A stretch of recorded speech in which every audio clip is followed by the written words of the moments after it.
നമസ്കാരം. News room live ആരംഭിക്കുന്നു. ആദ്യം പ്രധാന വാർത്തകൾ.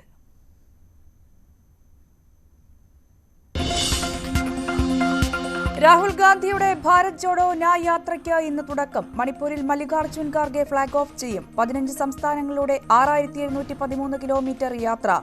പങ്കെടുക്കാൻ ഇന്ത്യ മുന്നണിയിലെ പ്രമുഖ നേതാക്കൾ. മുൻ കേന്ദ്രമന്ത്രി മിലിന്ദ് ദേവറെ കോൺഗ്രസ് വിട്ടു. ദക്ഷിണ മുംബൈ സീറ്റിനെ ചൊല്ലിയുള്ള തർക്കമെന്ന സൂചന. 55 വർഷം നീണ്ട കോൺഗ്രസ് ബന്ധം അവസാനിക്കുന്നുവെന്ന് ട്വീറ്റ്. ഷിൻഡെ പക്ഷത്തിനൊപ്പം ചേർന്നേക്കും. മുൻമന്ത്രി ടി.എച്ച്. മുസ്തഫ അന്തരിച്ചു. അന്ത്യം കൊച്ചിയിലെ സ്വകാര്യ ആശുപത്രിയിൽ. വിടവാങ്ങിയത് മധ്യ കേരളത്തിൽ കോൺഗ്രസിന് അടിത്തറ പാകിയ നേതാവ്. സംസ്കാരം രാത്രി 8-ന് മാറമ്പള്ളി ജുമാ മസ്ജിദിൽ. ശബരിമല മകരവിളക്ക് മഹോത്സവം നാളെ. ഒരുക്കങ്ങൾ പൂർത്തിയായി. തിരുവാഭരണ ഘോഷയാത്ര 2ാം ദിവസത്തിൽ. അയോധ്യയിൽ പ്രാൺ പ്രതിഷ്ഠാ ഒരുക്കങ്ങൾ അവസാന ഘട്ടത്തിൽ. സമഗ്ര കവറേജുമായി ന്യൂസ് 18. സമസ്തയിൽ ഭിന്നത രൂക്ഷം. ഖാസി മഹൽ സംഗമം ഓഫീസ് തുറന്നൊരു വിഭാഗം. വിഭാഗീയ നീക്കമല്ല എന്ന വിശദീകരണം. പരിപാടിയിൽ നിന്ന് വിട്ടുനിന്ന് അധ്യക്ഷനടക്കമുള്ളവർ. പുലിപ്പേടിയിൽ പാലക്കാട് ധോണി. ഇന്നലെ രാത്രി പുലിയെ കണ്ടതായി പ്രദേശവാസികൾ. വന്യമൃഗശല്യത്തിനെതിരെ നടപടി വേണമെന്ന ആവശ്യം.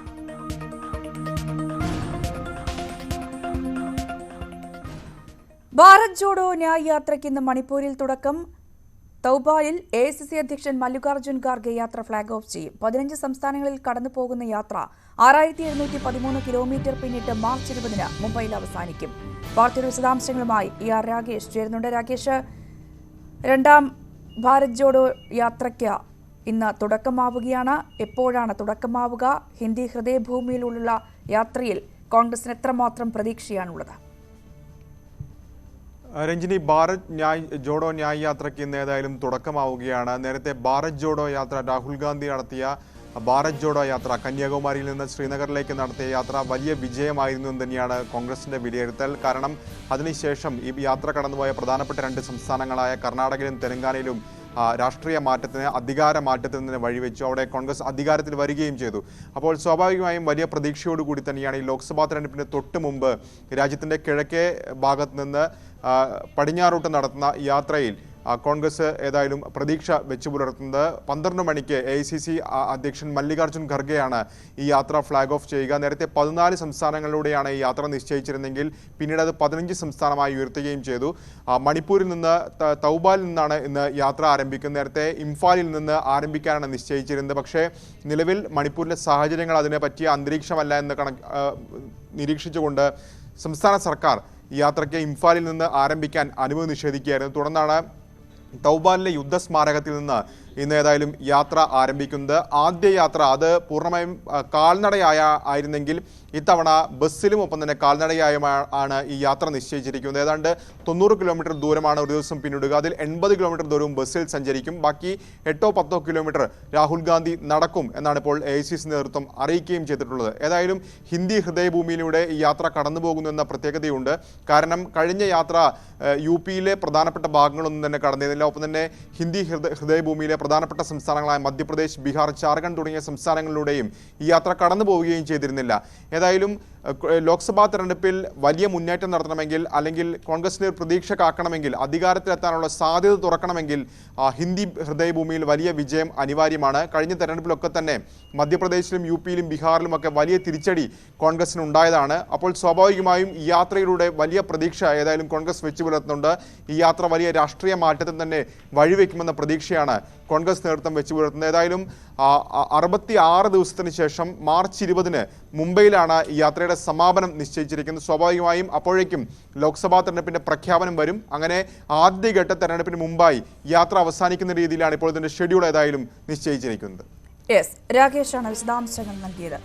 മറ്റു വാർത്തയിലേക്ക് വരുമ്പോൾ, കോൺഗ്രസ് നേതാവും മുൻ കേന്ദ്രമന്ത്രിയുമായ മിലിന്ദ് ദേവറെ പാർട്ടി വിട്ടു. ലോക്സഭാ സീറ്റ് തർക്കത്തെ ചൊല്ലിയാണ് മിലിന്ദ് പാർട്ടി വിടുന്നത്. മിലിന്ദ് ശിവസേന ഷിൻഡെ വിഭാഗത്തിൽ ചേർന്നേക്കുമെന്ന് സൂചന. സുപ്രധാനമായ ഒരു അധ്യായം അവസാനിക്കുന്നുവെന്ന് മിലിന്ദ് ദേവറെ എക്സിൽ കുറിച്ചു.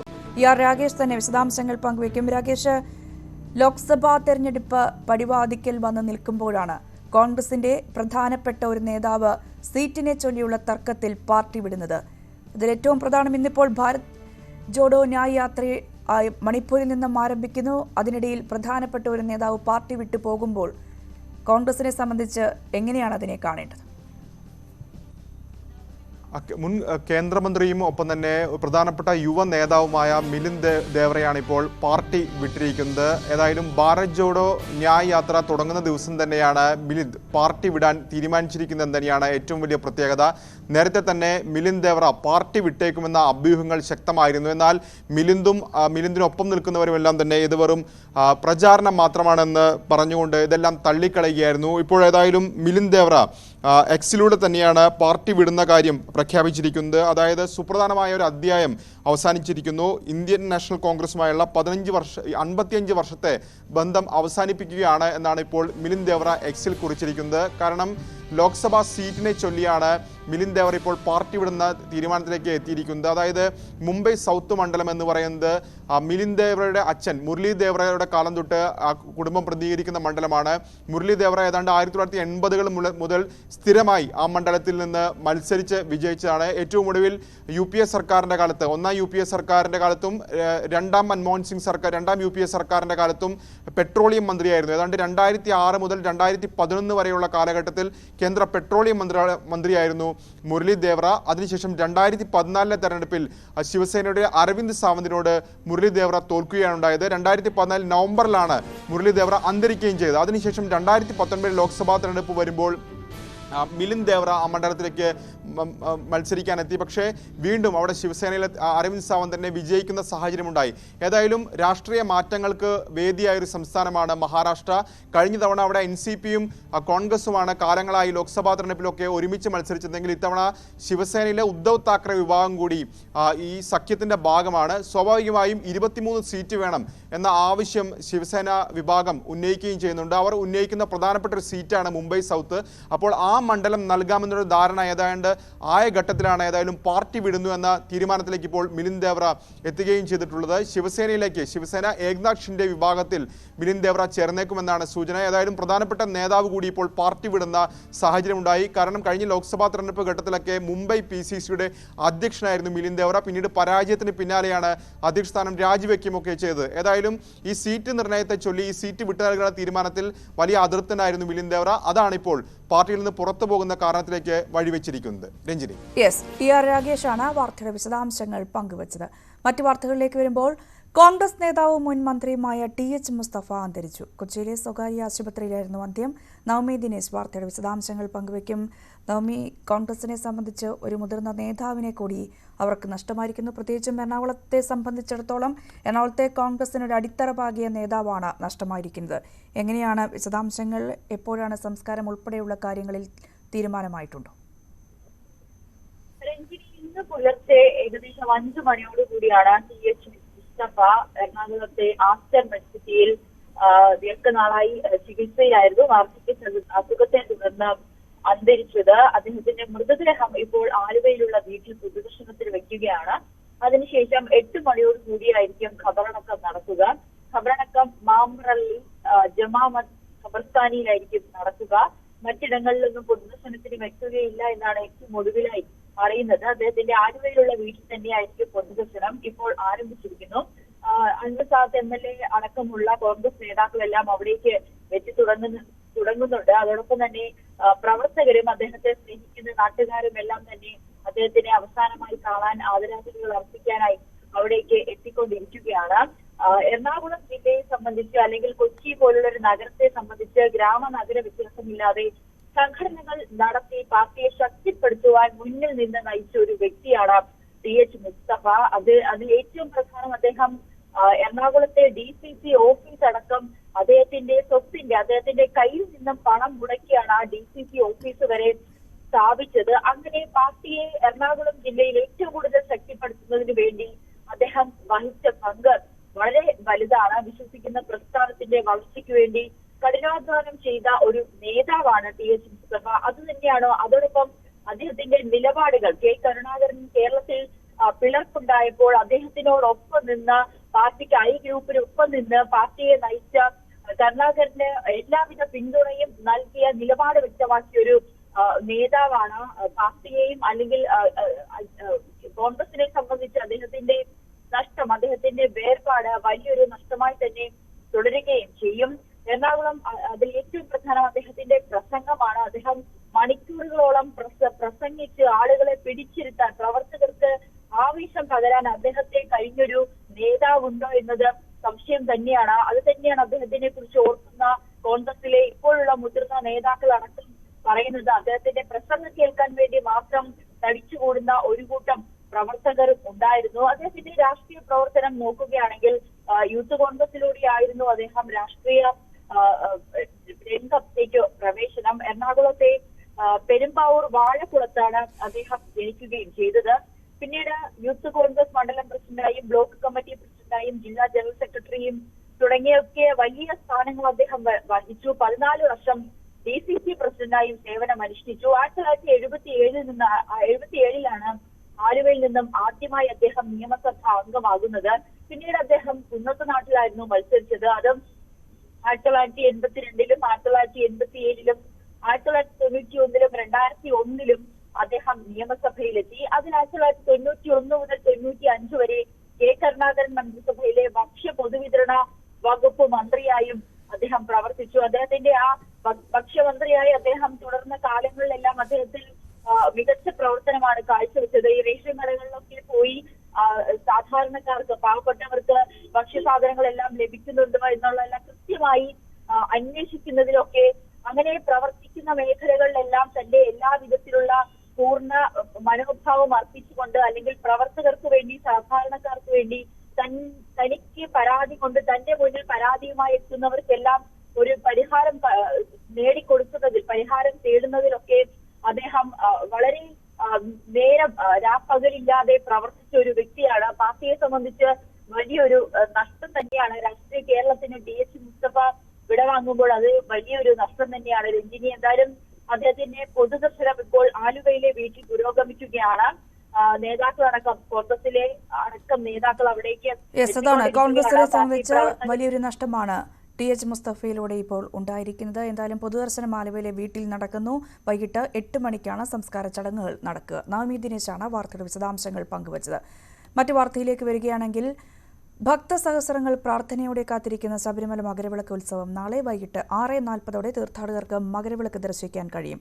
സുരക്ഷ മുൻനിർത്തിയുള്ള എല്ലാവിധ ഒരുക്കങ്ങളും സന്നിധാനത്ത് പൂർത്തിയായി.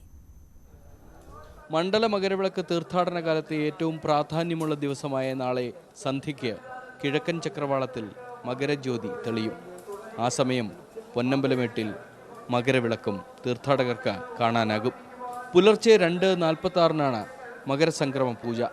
ഈ സമയം തിരുവിതാംകൂർ കൊട്ടാരത്തിൽ നിന്നെത്തിച്ച നെയ്യ് അയ്യപ്പ വിഗ്രഹത്തിൽ ചാർത്തി അഭിഷേകം ചെയ്യും. വൈകിട്ട് 6:15 തിരുവാഭരണ ഘോഷയാത്ര സന്നിധാനത്തെത്തും.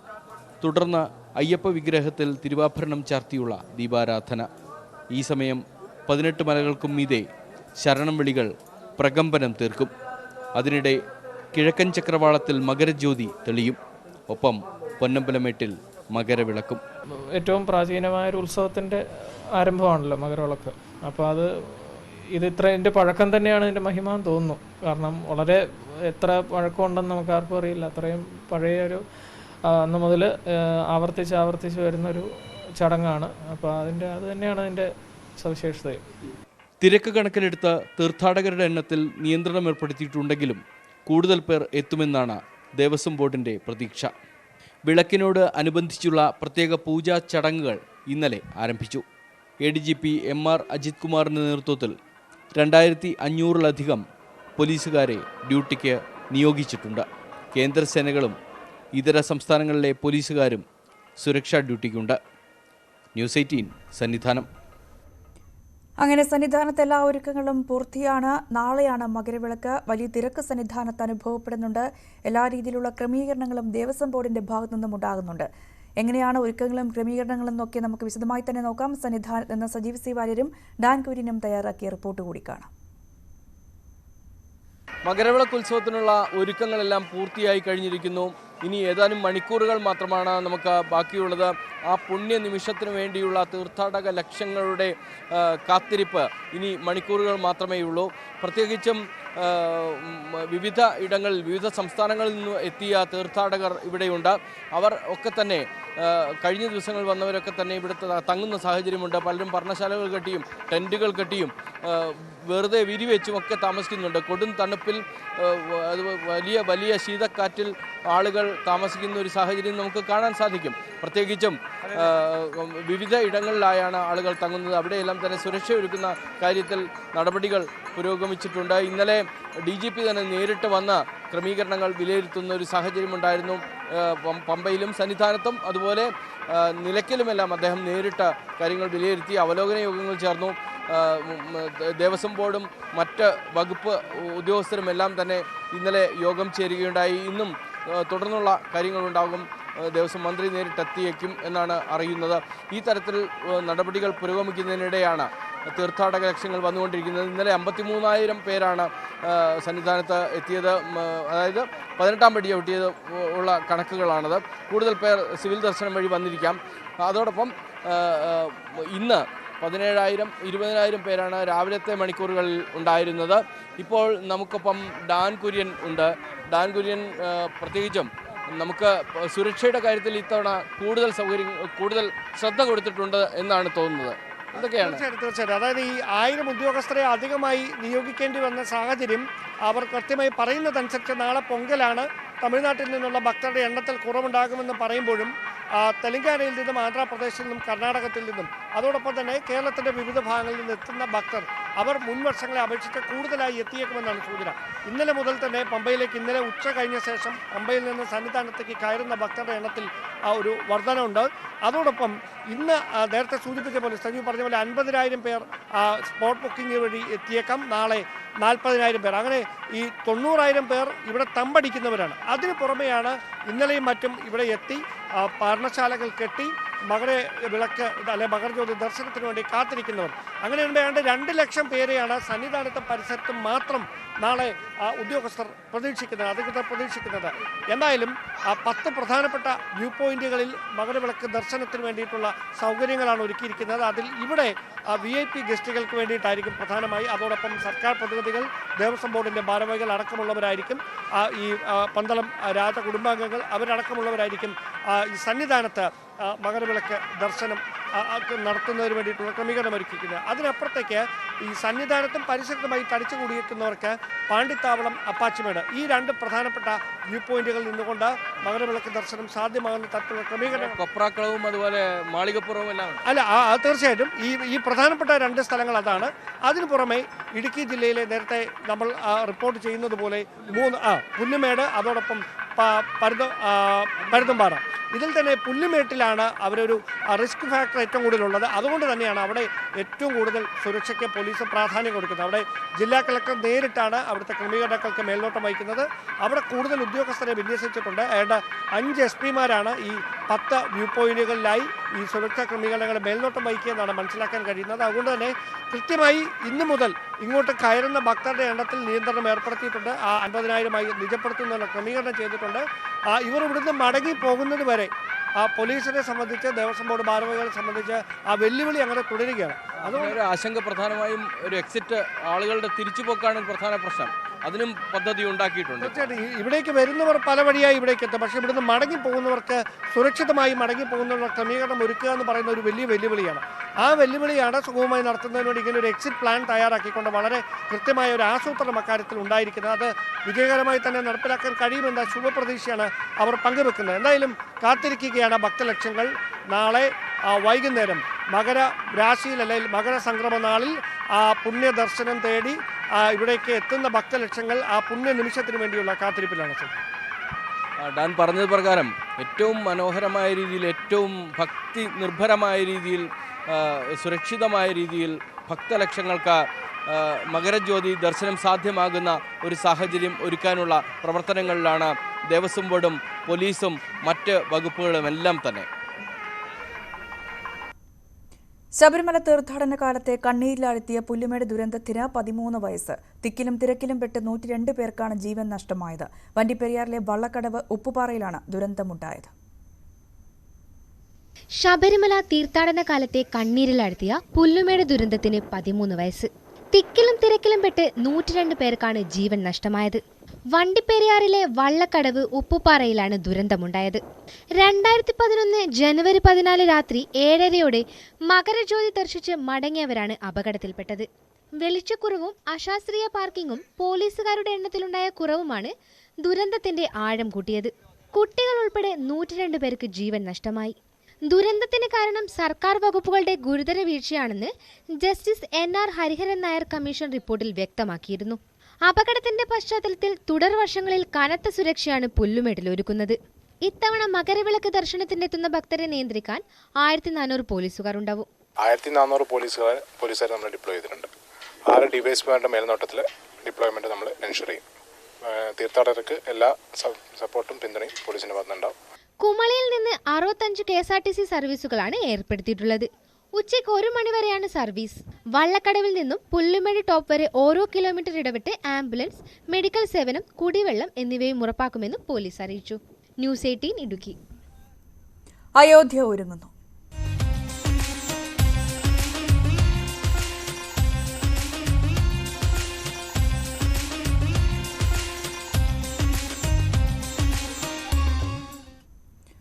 സരയൂ നദിയുടെ തീരത്ത് പർണശാലകളും ഹോമകുണ്ടങ്ങളും ഒരുങ്ങുകയാണ്. 100 ഏക്കറിൽ ഒരു കൂടാര നഗരം തന്നെ സ്ഥാപിച്ചു കഴിഞ്ഞു. 21,000 പൂജാരിമാർ പങ്കെടുക്കുന്ന മഹായാഗമാണ് നടക്കുക. അയോധ്യയിലെത്തിയാൽ നമുക്ക് ഒരുപാട് കൗതുകകരമാർന്ന വ്യത്യസ്തമാർന്ന ഒരുപാട് കാഴ്ചകൾ കാണാം. അതിലൊന്നാണ് ഈ കാണുന്ന ഈ സരയൂ നദി കരയിൽ ഒരുങ്ങുന്ന 108 യജ്ഞകുണ്ടങ്ങളും 1008 ശിവലിംഗാലയങ്ങളും. അവിടെ താമസിക്കാൻ വരുന്ന സ്വാമിമാരാണ്. അവർ പ്രത്യേക തരത്തിലാണ് അവരുടെ ഓരോ ചടങ്ങുകളും മറ്റും. ഈ സ്ഥലം വൃത്തിയാക്കുക എന്നുള്ള സങ്കല്പത്തിലാണ് അവർ ഇത്തരത്തിലുള്ള പ്രവർത്തികൾ നടത്തുന്നത്.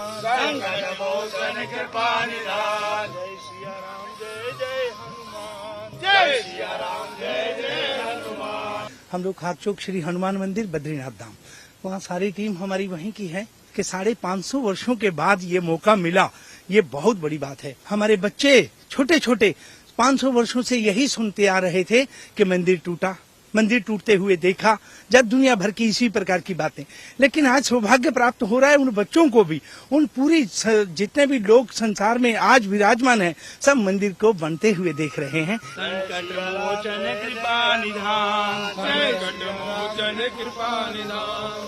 പ്രതിഷ്ഠാ ദിവസം ഇവിടെ തമ്പടിക്കുന്ന നിരവധി സ്വാമിമാരുണ്ട്. അവർക്ക് തങ്ങളുടെ യജ്ഞം നടത്താനുള്ള പ്രത്യേക ഈ യജ്ഞകുണ്ടങ്ങളാണ്. അതായത് കൃത്യമായി പറഞ്ഞാൽ 108 യജ്ഞകുണ്ടങ്ങൾ ഇവിടെ ഒരുങ്ങുന്നു. 1008 ശിവലിംഗാലയങ്ങളുടെ നിർമ്മാണം അവിടെ പൂർത്തീകരിക്കുന്നുണ്ട്. അങ്ങനെ ഒരുപാട് ചടങ്ങുകൾക്ക് കൂടി സാക്ഷ്യം വഹിക്കുന്നു അയോധ്യ എന്ന് വേണം കരുതാൻ. രാജ്യത്തിന്റെ വിവിധ ഭാഗങ്ങളിൽ നിന്നുള്ള 10,000-കണക്കിന് സന്യാസിമാർ ഇവിടെ എത്തും. അവരുടെ ആ ദിവസങ്ങളിലേക്ക് അവർക്ക് ഇവിടത്തേക്ക് ക്ഷണമുണ്ട്.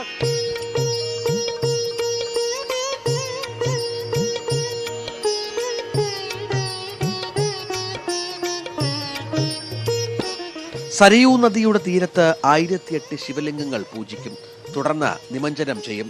നർമ്മദാ നദിയിൽ നിന്നുള്ള കല്ലുകളിൽ തീർത്തവയാണ് ശിവലിംഗങ്ങൾ.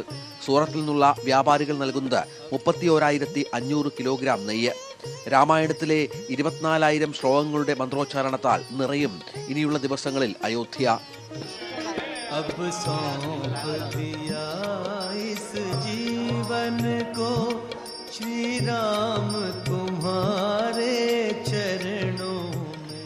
പ്രശാന്ത് മംഗലശ്ശേരിക്കൊപ്പം രഞ്ജിത് രാമചന്ദ്രൻ, അയോധ്യ. കടുത്ത തണുപ്പിലും കനത്ത മൂടൽമഞ്ഞിലുമാണ് അയോധ്യ. ഉത്തരേന്ത്യൻ സംസ്ഥാനങ്ങളിൽ ഏറ്റവും അധികം തണുപ്പ് ഉത്തർപ്രദേശിലെന്ന പ്രത്യേകത കൂടിയുണ്ട്. പക്ഷേ രാമക്ഷേത്രത്തിലേക്കുള്ള വിശ്വാസികളുടെ വരവിനെ ഇതൊന്നും ബാധിക്കുന്നില്ല. അയോധ്യ രാമക്ഷേത്ര പരിസരത്താണ് രാവിലെ 6:30 മണിക്ക് ഞാനുള്ളത്. കൊടും തണുപ്പാണ് ഇവിടെ. തണുപ്പ് മാറ്റാനായി ഈ പറഞ്ഞ പോലെ തീ കായുന്ന ആളുകൾ.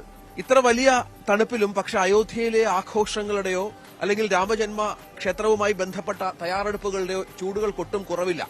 मौसम बहुत बढ़िया है, अच्छा है, बहुत झाकर पड़ रही है.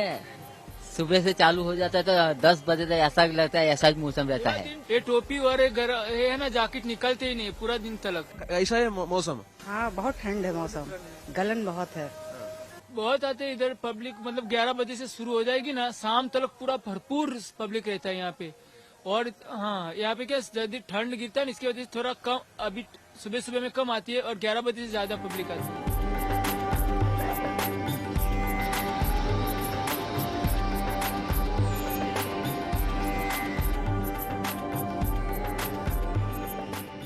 ലളിതാദേവിയും കുടുംബവും അതിരാവിലെ കൊടും തണുപ്പും തീയും കാഞ്ഞ് കട തുറന്നിരിക്കുന്നത് രാമവിശ്വാസികളെ പ്രതീക്ഷിച്ചാണ്. മഞ്ഞു പുതച്ച അയോധ്യയാണ്. പട്ടാപ്പകലും തണുപ്പിന് കുറവില്ല.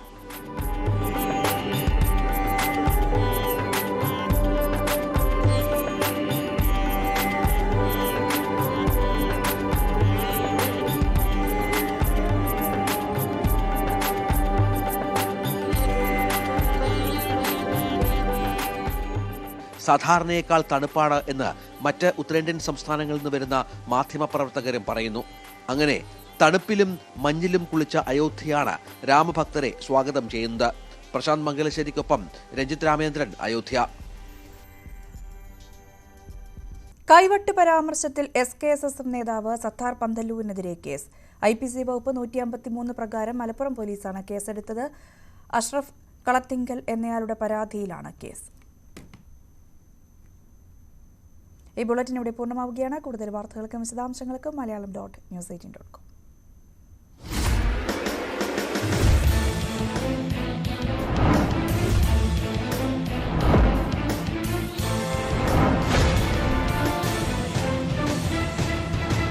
ഈ പരിപാടി